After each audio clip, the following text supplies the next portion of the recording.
menelan ludah pahit. Kerongkonganku serasa kering. Ucapan terakhir Bunda masih terngiang jelas di telingaku. Aku memejamkan mata sambil menarik napas panjang. Bunda ingin kamu menjaga adik-adikmu dengan baik, Nur. Merawat mereka. Maafkan Bunda ya. Bunda belum bisa menjadi ibu yang baik untuk kalian. Setelah berucap demikian, mata Bunda pun terpejam. Perlahan napasnya mulai melambat. Tak lama kemudian, aku pun menjerit, melepaskan kepergian Bunda untuk selama-lamanya. Kupeluk kedua adikku yang ikut terisak. Mereka mungkin belum begitu paham apa yang terjadi. Namun melihat aku yang histeris, mereka juga ikut menangis. Kaum kerabat dan para tetangga mulai menenangkanku. Ini bukan pertama kalinya aku harus kehilangan orang yang aku sayang. 6 tahun yang lalu, ayahku juga telah meninggal dunia. Beliau meninggal karena mengalami kecelakaan di tempat kerja. Sejak saat itu, otomatis Bunda menjadi satu-satunya tempat tumpuan kami adik-beradik. Bunda yang hanya seorang penjahit berusaha keras untuk bisa membiayai hidup kami sekeluarga. Sebagai anak sulung tentu saja aku harus ikut banting tulang membantu Bunda. Sepulang sekolah, aku harus ikut membantu Bunda menjahit beberapa pakaian. Pesanan jahitan Bunda memang tidak seberapa. Namun Bunda masih mampu menyekolahkanku hingga lulus SMA. 2 adikku masih kecil. Adik laki-lakiku sekarang sudah kelas 2 SMP. Sedangkan adik bungsu perempuanku sekarang sudah kelas 5 SD. Setelah kepergian Bunda, tentu saja mereka sekarang menjadi tanggung jawabku. Aku sekarang bekerja menjadi seorang kasir di sebuah minimarket. Upah yang aku peroleh tidaklah seberapa, sementara adik-adikku masih butuh biaya besar, terutama untuk sekolah mereka. Sudah 2 bulan semenjak Bunda pergi, aku mulai merasa beban ini semakin berat. Tidak ada warisan apapun yang Bunda ataupun ayahku tinggalkan, kecuali sebuah rumah kecil ini. Di rumah kecil inilah kami tinggal dan tumbuh. Ayah membelinya secara kredit sejak mereka baru setahun menikah. Dan alhamdulillah 2 tahun yang lalu rumah ini sudah lunas dan sudah resmi menjadi milik kami. Namun untuk bertahan hidup dan juga untuk biaya sekolah adik-adikku, aku harus bekerja keras. Sebagai seorang perempuan dan juga hanya lulusan SMA, tentu saja tidak banyak hal yang bisa aku lakukan. Bekerja di minimarket tidaklah cukup untuk biaya hidup kami. Ditambah lagi, saat Bunda sakit, kami sempat meminjam uang pada pihak bank dengan menggadaikan surat tanah kami. Sekarang, aku harus membayar angsuran pinjaman setiap bulan. Kak, baju putih saya sudah lusuh, bajunya juga sudah kekecilan. Ini kan baju yang Bunda beli saat saya masih kelas 1. Ucap Lala, adik bungsuku. Saya juga, Kak. Sepatu saya sudah tidak bisa lagi dipakai karena sudah bolong-bolong. Andi, adik laki-lakiku itu ikut menimpali, yang membuatku semakin getir. Sabar ya, Dek. Nanti jika kakak udah punya uang lebih, pasti kakak belikan ya. Sekarang kalian pakai aja apa yang ada. Kalian juga harus ngerti, sekarang kita sudah tidak punya siapa-siapa lagi. Kakak hanya berusaha sendiri untuk memenuhi kebutuhan hidup kita. Balasku dengan suara yang tertekan.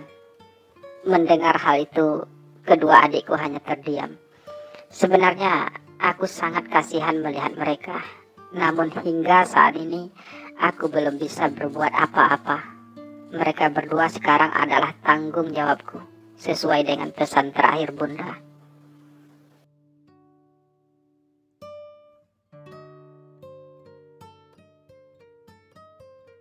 Waktu terus berlalu dengan kehidupan kami yang masih saja sama.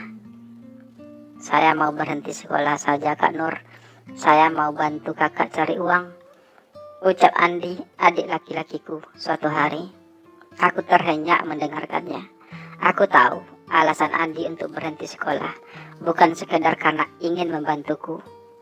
Namun karena ia merasa malu harus pergi ke sekolah dengan memakai sepatu yang sudah tidak layak pakai lagi.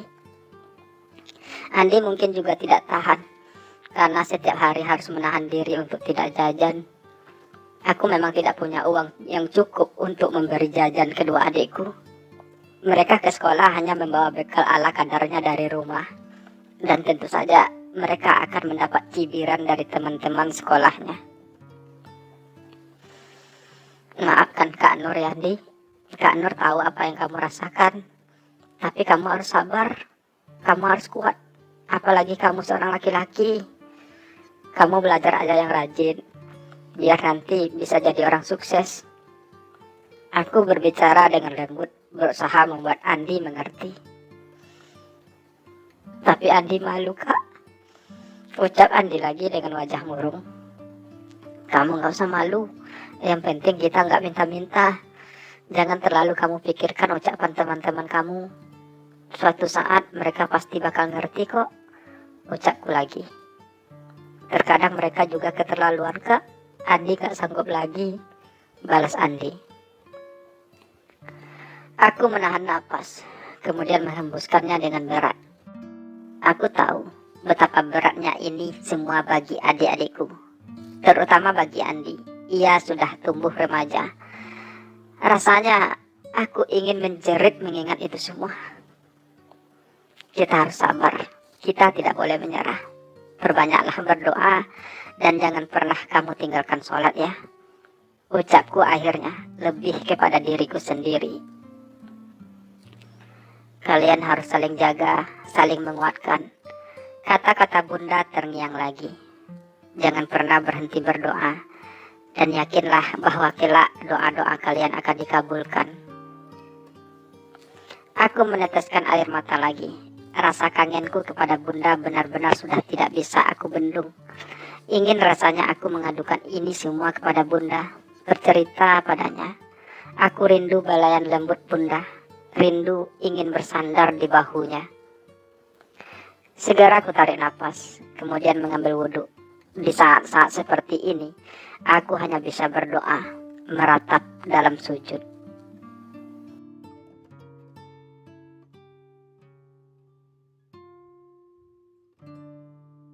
Setahun lebih kepergian Bunda, aku berkenalan dengan seorang pemuda. Namanya Yudi Bernama. Dia laki-laki yang baik. Kami berkenalan karena Yudi adalah seorang tukang parkir baru di minimarket tempat aku bekerja. Yudi 3 tahun lebih tua dariku. Saat ini usianya sudah 23 tahun. Berawal dari kenalan, kemudian sering ngobrol, membuat kami semakin dekat. Aku merasa nyaman bersama Yudi. Aku menyukai sosok Yudi, bukan hanya karena wajahnya yang tampan. Aku menyukai keterbukaannya padaku, sikapnya yang ramah dan sangat baik. Namun tentu saja, aku tidak berani berharap lebih padanya. Aku takut harapanku justru akan membuatku terluka. Meski tidak bisa aku pungkiri, ada getar-getar aneh saat aku bersamanya. Menurut cerita Yudi, ia pernah pacaran beberapa kali, namun hubungan cintanya selalu kandas. Susah mencari perempuan yang benar-benar bisa menerima saya apa adanya. Saat mereka tahu keadaan saya seperti ini, mereka pun mundur dan menjauh. Ucap Yudi saat kutanyakan alasan apa yang membuat hubungannya selalu kandas. Kamu sendiri gimana? Tanya Yudi melanjutkan. Gimana apanya? Tanyaku balik. Aku meneguk minuman dingin yang kami beli di warung tadi. Kami berjalan beriringan di sebuah gang menuju rumahku. Saat itu kami baru saja pulang kerja. Seperti biasa, Yudi berniat hendak mengantarku pulang. Yudi sangat baik padaku dan juga adik-adikku. Ia sering membelikan adik-adikku beberapa jajanan. Meski ia hanya seorang tukang parkir, namun Yudi sangat menikmati hidupnya. Saya tidak tahu pasti latar belakang keluarga Yudi. Ia tidak terlalu terbuka tentang keluarganya padaku. Namun hal itu tidaklah begitu penting bagiku. Yudi mungkin punya alasan sendiri untuk sedikit menutupi tentang keluarganya. Kamu pernah pacaran? Tanya Yudi memperjelas pertanyaannya padaku. Aku terdiam sesaat lalu menghela napas. Saya belum pernah pacaran. Jawabku jujur. Dengan kondisi kehidupan saya seperti ini, pacaran bukanlah merupakan suatu prioritas bagiku. Lanjutku. Yudi menyunggingkan senyum tipis yang aku sendiri tidak tahu apa maksudnya. Kamu cantik, baik dan juga seorang gadis yang mandiri. Pasti banyak laki-laki yang ingin dekat sama kamu, ucap Yudi kemudian, yang membuatku sedikit tersipu. Enggak juga kok, seperti katamu, susah nyari orang yang benar-benar bisa menerima kita apa adanya. Tidak ada laki-laki yang mau dekat dengan cewek miskin seperti saya, balasku. Siapa bilang? Ada kok, misalnya saya, potong Yudi menyela ucapanku. Bedalah, balasku sekenanya. Beda apanya? Saya kan juga seorang laki-laki. Saya mau kok dekat sama kamu. Merasa sangat senang malah bisa dekat dengan gadis secantik kamu, Yudi berujar sambil memainkan bola matanya melirikku. Ah, kamu bisa aja, ucapku. Kali ini benar-benar tersipu. Aku yakin mukaku memerah saat itu.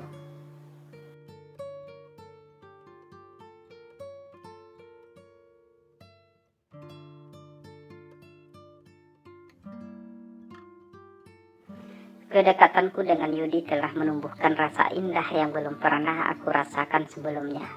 Hingga akhirnya, Yudi pun memintaku untuk menjadi pacarnya. Aku belum bisa jawab sekarang, Yud. Ucapku bergetar. Kenapa? Tanya Yudi. Saya butuh waktu, Yud. Seperti yang pernah saya katakan, pacaran bukanlah hal utama bagiku saat ini. Jawabku. Enggak apa-apa kok. Saya akan tunggu sampai kamu benar-benar siap. Tapi kita tetap bisa berteman kan? Ucap Yudi lagi. Aku spontan mengangguk. Biar bagaimanapun, Yudi adalah sosok cowok yang baik. Aku memang menyukainya. Namun untuk menjalin hubungan yang lebih serius, aku merasa takut untuk memulainya. Aku takut Yudi tak benar-benar bisa menerima segala kekuranganku. Walaupun sebagian besar, Yudi sudah tahu bagaimana kisah kehidupanku. Tapi tetap saja aku merasa belum siap.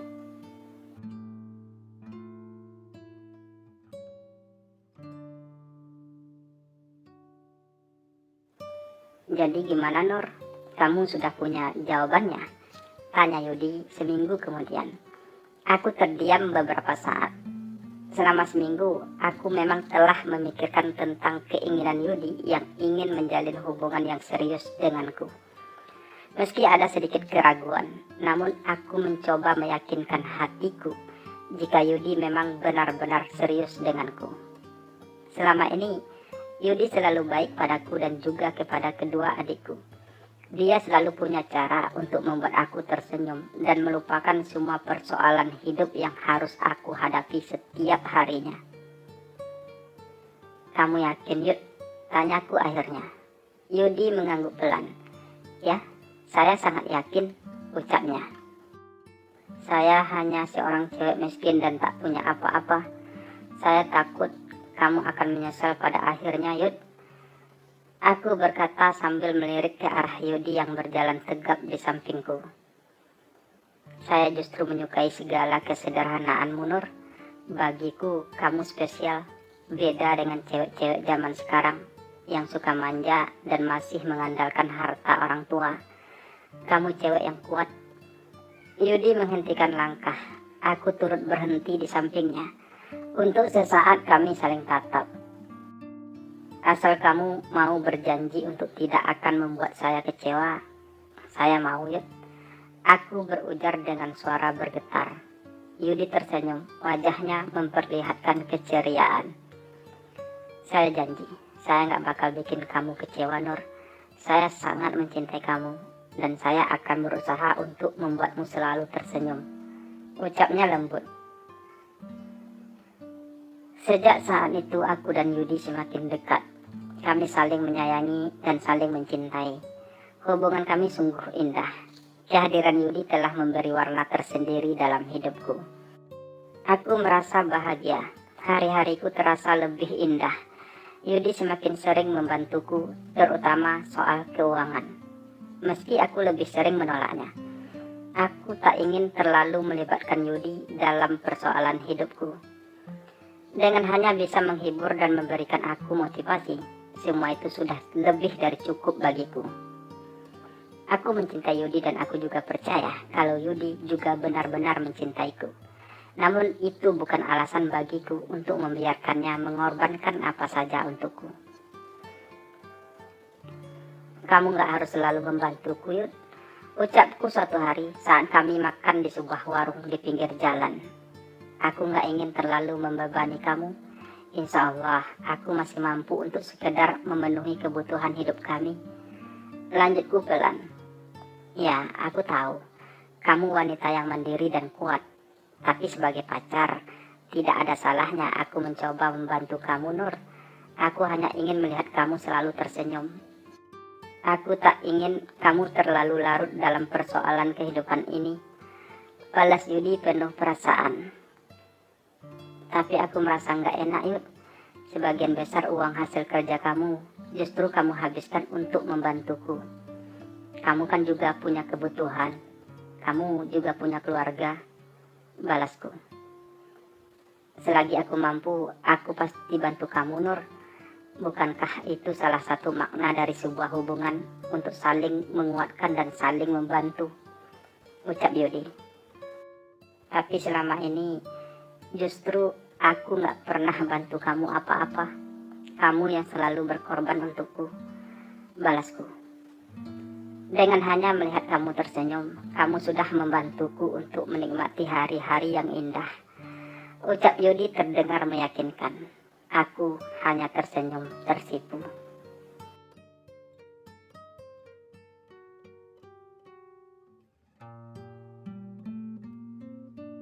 Berbulan-bulan hubungan kami berjalan dengan indah hingga suatu hari. Saat itu aku sedang berjalan sendirian untuk pergi berbelanja beberapa kebutuhan dapur ke pasar yang berada tidak terlalu jauh dari rumah tempat kami tinggal. Tiba-tiba dari arah yang berlawanan, seorang gadis dengan pakaian yang seksi menghampiriku. Kamu Nur kan? Tanya gadis itu terdengar sedikit kasar. Aku mengangguk pelan, menatap gadis itu dengan penuh tanya. Kamu siapa? Tanyaku. Siapa aku tidak terlalu penting. Yang harus kamu tahu, siapa Yudi sebenarnya. Gadis itu menatapku tajam. Maksud kamu apa? Aku bertanya lagi. Kamu harus tahu siapa Yudi sebenarnya. Yudi gak seperti yang kamu lihat. Dia bukan tukang parkir, seperti yang kamu tahu. Ucap gadis yang memang berparas cantik itu. Aku semakin penasaran, namun aku hanya terdiam. Sebenarnya Yudi adalah anak seorang pengusaha kaya. Dia hanya berpura-pura miskin. Saya nggak tahu pasti kenapa ia harus melakukan itu. Tapi yang pasti ia sudah membohongi kamu selama ini dengan berpura-pura menjadi tukang parkir. Padahal ia sebenarnya anak orang kaya. Anak tunggal dari seorang pengusaha yang sangat sukses. Ucapan gadis itu benar-benar membuatku kaget dan tak percaya. Kamu boleh tak percaya dengan ucapanku, tapi aku bisa membuktikannya. Gadis itu berucap lagi. Ia mengambil handphone dari dalam tas yang terselempang di bahunya, membuka handphone itu, lalu memperlihatkan beberapa buah gambar padaku. Di dalam handphone gadis itu terdapat beberapa buah gambar Yudi yang sedang berada di rumah yang sangat mewah. Juga ada gambar Yudi yang sedang berada di dalam mobil mewah. Gambar-gambar Yudi yang sedang berada di tempat liburan, bahkan ada yang di luar negeri. Semula aku mencoba untuk tidak percaya, namun gadis itu juga memperlihatkan sebuah video singkat, di mana Yudi sedang bersama keluarga dan teman-temannya di sebuah pesta ulang tahun. Aku terkesima melihat itu semua. Setengah tak percaya, aku membekap mulutku sendiri, menahan rasa sakit yang tiba-tiba mengoyak hatiku. Kenapa Yudi membohongiku? Untuk apa ia melakukan semua itu? Berbagai pertanyaan bermunculan di benakku. Tapi aku berusaha untuk terlihat tidak terlalu kaget. terutama karena gadis yang tidak aku kenal itu masih berdiri menatapku dengan senyum sinis. Lalu apa maksud kamu memperlihatkan ini semua padaku? Tanyaku kemudian dengan suara serak, setelah dengan susah payah menahan air mataku agar jangan tumpah saat itu juga. Ya, seperti yang saya katakan, saya merasa kasihan sama kamu. Kamu gadis miskin yang dengan begitu mudahnya dibohongi. Walau sebenarnya itu semua sudah tidak penting lagi bagi kamu. Karena yang terpenting sekarang, kamu harus sadar diri. Yudi sangat tidak pantas untuk gadis miskin seperti kamu. Jawab gadis itu dengan nada mengejek. Aku terdiam menahan hatiku yang terhiris. Bukan karena ucapan gadis itu yang telah dengan sengaja menghinaku. Jelas bukan karena itu. Aku sudah terlalu terbiasa mendengar penghinaan seperti itu. Namun aku merasa sangat sakit karena merasa sudah dibohongi selama ini oleh Yudi. Padahal aku sudah terlanjur percaya padanya. Dan yang paling menyakitkan dari itu semua, aku sudah terlanjur mencintainya. Aku sudah terlanjur memberikan seluruh hatiku padanya. Tiba-tiba saja semua perasaan cinta itu berubah menjadi sebuah kebencian. Aku akhirnya meneteskan air mataku. Aku tak sanggup lagi menahannya. Setelah tentu saja gadis itu pergi berlalu meninggalkanku sendiri. Langkahku gontai menuju rumah. Air mataku mengalir begitu saja tanpa bisa aku bendung. Rasanya sangat sakit. Aku yang sudah terlanjur berharap banyak pada Yudi, tapi akhirnya harus menelan kekecewaan. Dan hal inilah yang aku takutkan dari awal. Meski tentu saja aku tak pernah menduga, justru aku kecewa oleh hal yang terasa sangat rumit. Yudi membohongiku. Tapi untuk apa? Tanyaku membatin. Setelah aku berada di dalam kamar sendirian. Adik-adikku sudah berangkat sekolah. Untunglah hari ini aku masuk kerja siang. Hingga aku masih punya waktu untuk meratapi kepedihanku, memikirkan alasan apa yang paling mungkin untuk membuat Yudi berbohong padaku. Selama ini ia sangat baik dan terlihat sangat jujur. Bagaimana mungkin seorang Yudi yang sudah aku kenal lebih dari setahun itu bisa menutupi semua tentang dirinya yang sebenarnya. Dia selalu bekerja jadi tukang parkir hampir setiap harinya. Tidak ada sedikit kemungkinan pun yang bisa memperlihatkan kalau ternyata Yudi adalah anak orang kaya. Lalu untuk apa Yudi berbohong dan harus berpura-pura menjadi seorang tukang parkir? Pertanyaan itu muncul lagi di benakku. Aku benar-benar dibuat tidak mengerti. Namun apapun alasannya, perbuatan Yudi padaku benar-benar tidak bisa diterima. Aku merasa dipermainkan. Hatiku tergores sangat sakit. Aku benci laki-laki itu.